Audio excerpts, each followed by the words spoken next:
Hello friends, welcome back to our channel. So இன்றைக்கி என்ன recipe பார்க்க போகிறோன்னா ப்ரௌனி தாங்க. இதை வந்து என் தங்கச்சி தான் செய்கிறா. ஸோ ரீசெண்டாக அம்மா வீட்டுக்கு போயிருந்தேன். போன வீக் போனேன்.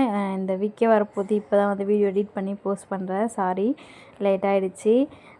ப்ரௌனி ரெசிபி பார்த்திங்கன்னா ஈஸியாக தான் இருந்தது. சிம்பிளான ஒரு மெத்தட் தான் என்னை பொறுத்த வரைக்கும். நம்மக்கிட்ட அவன் இல்லை அப்படின்னாலும் நம்ம குக்கரில் கூட செஞ்சு நம்ம ட்ரை பண்ணி பார்க்கலாம். ஸோ நான் ஒரு தடவை குக்கரில் ட்ரை பண்ணிவிட்டு எப்படி இருக்குது அப்படின்னு சொல்லிட்டு உங்களுக்கு கண்டிப்பாக வீடியோ போடுறேன். இது அவனில் ட்ரை பண்ணது நல்லா தான் இருந்துச்சு. ப்ரௌனி வந்து தன்வி அடிக்கடி கேட்டுகிட்டே இருந்தா அவங்க சித்திக்கிட்ட. ஸோ அதனால் அவள் வந்து நாங்கள் வீட்டுக்கு போகிற டைம் கரெக்டாக பார்த்து செஞ்சா. தன்வி கேட்குறதோடு சரி, ஆனால் வந்து ஒரு பீஸ் தான் சாப்பிடுவா, அதிகமாக சாப்பிட மாட்டா. இந்த ப்ரௌனி பார்த்திங்கன்னா இந்த சாக்லேட் வந்து குட்டி குட்டியாக கட் பண்ணி போட்டது வந்து நல்லா இருந்துச்சு. சாப்பிடும்போது நல்லா க்ரீமியாக நல்லா இருந்தது சாப்பிட்றதுக்கு. அதுக்கப்புறம் மேலே பாதாமையும் வந்து கட் பண்ணி போட்டு அவனில் வச்சு ஒரு 25 மினிட்ஸ் பேக் பண்ணி எடுத்தால் நல்லா இருந்தது. தேங்க்யூ ஃபார் வாட்சிங்.